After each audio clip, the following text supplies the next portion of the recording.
Imagine a chest filled with gold. Shiny. Heavy. Valuable. Now imagine a piece of paper that promises someone will pay you tomorrow.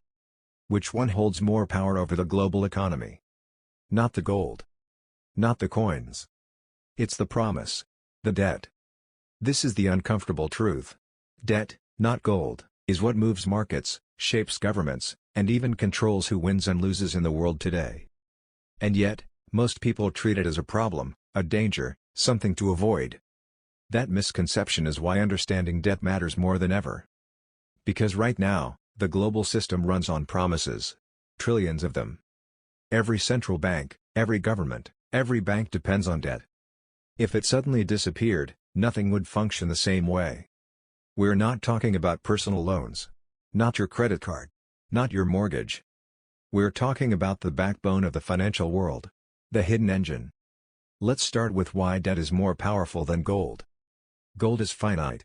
You can hold it, hoard it, melt it down. It has weight, physical limits, scarcity. That scarcity gives it value. Debt? Debt is infinite. It can be created, traded, compounded. It grows faster than gold, faster than economies, faster than any human can fully track. Debt doesn't just store value. It generates influence, control, incentives. A bond issued by a government doesn't just promise interest. It dictates who can borrow next, at what cost, and who must pay. Banks exist to manage it. Governments exist to issue it. Markets exist to price it. And the rules? They are invisible, unwritten, but obeyed by everyone. The first secret rule is deceptively simple: debt is an asset, not a liability, when someone else holds it. Imagine lending money to a friend.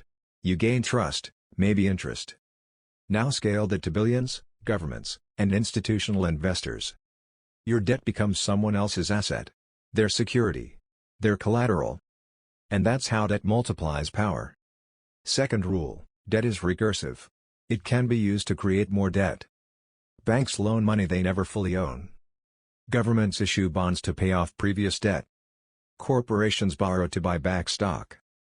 Debt spins on itself, building leverage that gold could never achieve. Third secret rule: belief determines value more than substance. Gold is physical. You can hold it. Debt is abstract. Its power comes from trust. Belief. The conviction that it will be repaid. When belief wavers, debt loses value faster than gold ever could. This is where the math gets uncomfortable. Global debt exceeds $300 trillion. GDPs grow slower than debt, interest accumulates, and leverage compounds. Governments rely on low interest rates. Markets assume inflation will stay contained. Everything depends on stability being real, or at least convincing enough. And yet, underneath the headlines, the system is fragile. The public sees calm markets. Politicians boast about growth. Analysts highlight stability. But hidden beneath, small cracks grow. Yields creep higher. Currencies wobble. Debt that once seemed risk-free is suddenly questioned. Why does this happen? Because debt is political as well as financial. Governments must spend to maintain growth. Politicians respond to voters. Inflation erodes value silently. Each incentive conflicts with another. Markets don't care about intent. They respond to action. This is the irony. The very rules designed to create stability, borrowing, lending, backstopping, also embed fragility. Debt can be safer than gold because it is enforceable and fungible. But it is only as strong as collective belief. And belief is delicate. Consider history. Latin American debt crises in the 1980s. Mortgage debt in 2008. European sovereign bonds in 2010.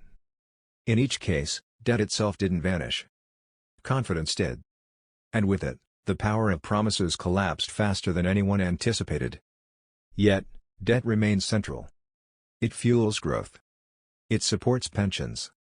It enables investment on scales gold could never allow. The paradox is unavoidable. We rely on a system built on abstract promises, yet measure stability through concrete metrics. Debt is more powerful than gold because it is alive. It can be measured, priced, leveraged, securitized. It dictates behavior, assigns winners and losers. It shapes economies silently, invisibly, but decisively. The unsettling part? There is no final fix, Debt will grow. Economies will rely on it. Markets will price it. Governments will issue it. The uncomfortable truth is that saving doesn't fail because individuals fail. It fails because the rules changed. The system no longer rewards delay and restraint the way it once did. It rewards participation, positioning, and alignment with inflationary forces. Ignoring that reality doesn't protect you from it. It only leaves you unprepared. The most dangerous part of this shift is silence. There is no announcement. No clear warning. Just a slow drift where effort and outcome disconnect. People sense it before they can explain it. They feel like something is wrong long before they can articulate why. That feeling is accurate. The promise that saving alone would secure the future no longer holds. The question now is not whether saving still matters. The question is whether you understand what saving can and cannot do in the modern economy. Treating it as a tool rather than a solution changes everything. Once you see the system clearly, the confusion lifts. The frustration makes sense. And the need to adapt becomes obvious. This is why saving money doesn't work anymore the way it used to. Not because people are careless. Not because discipline disappeared. But because the system evolved, quietly, and the old rules no longer apply. Those who recognize this early stop blaming themselves and start adjusting their approach.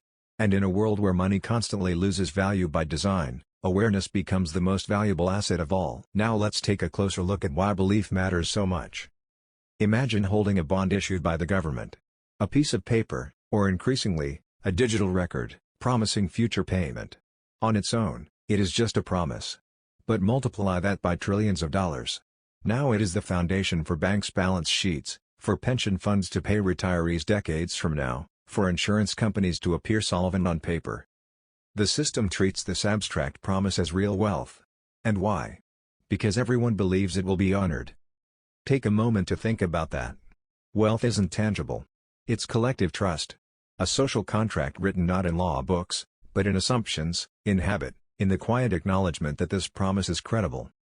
This is the genius and danger of modern debt. Its power grows in proportion to the trust invested in it. The more people rely on it, the more leverage it has. Governments can borrow more. Banks can lend more. Investors can construct entire portfolios based on the assumption that debt will behave as predicted. And yet, that leverage is precarious. Because what happens when people stop trusting? It starts small.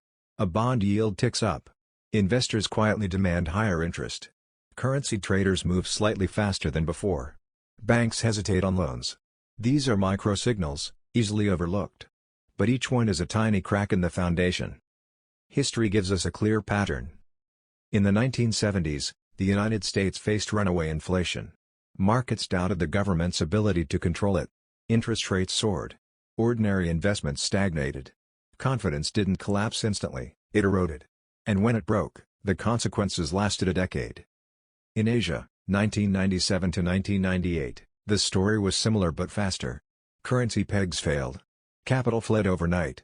Entire economies restructured almost immediately. Not because debt vanished, but because belief did. And in Europe during 2010, Greek bonds imploded. Investors realized promises were not guarantees. Yields surged. The monetary union, an entire framework designed to stabilize markets, was suddenly questioned. The lesson? Debt is not dangerous in itself. Its danger lies in dependency on collective belief. When belief falters, even the most carefully constructed financial instruments become unstable. Now let's dive into the mechanics that make debt more powerful than gold in practice. First, debt can be scaled endlessly. Gold is finite. There are only so many ounces in the world. Debt? It can be created digitally in seconds. Governments can issue bonds. Banks can issue loans. Corporations can borrow. And each of these debts can then be securitized, bundled, sold, and repurposed. One original loan can generate multiple layers of financial instruments, each carrying real-world influence. Fourth, debt is fungible and transferable. One person's liability becomes another person's asset. That interchangeability allows financial innovation, derivatives, swaps, collateralized debt obligations. Instruments can be sliced, repackaged, hedged. Gold cannot be divided digitally or transferred in complex portfolios without physical movement. Debt, as a legal instrument, travels at the speed of belief. But here's where the story turns subtle and unsettling. As debt grows, the system becomes dependent on debt itself. Growth is fueled by borrowing. Governments borrow to fund infrastructure. Corporations borrow to expand. Households borrow to buy homes and cars. Markets reward this borrowing. Low interest rates encourage even more debt. The cycle becomes self-reinforcing. Debt stops being a tool. It becomes a constraint. Once a government's debt is high enough, each decision becomes politically sensitive. Raising interest rates to combat inflation could trigger public backlash. Cutting spending could provoke protests. Letting inflation quietly erode debt becomes politically easier than austerity. And markets watch every move. They don't assume governments will do what is best in some abstract sense. They assume governments will do what is politically survivable. That is the hidden tension. Debt is powerful because it is predictable. But it is fragile because it is bound by human incentives. Central banks act as translators between governments and markets. They can buy debt, adjust rates, signal discipline. They can buy confidence. But central banks are not omnipotent. They operate under political and economic limits. Their interventions can stabilize short-term panic, but they cannot create belief where none exists. And that is the final secret: debt only works as long as everyone believes the system will endure. Think about that. Gold will always exist, even if confidence collapses. Debt does not. Its value is entirely social, entirely contingent, entirely dependent on collective trust. And the system that created debt as the world's most powerful asset did so by embedding dependence on belief itself. Now consider the implications.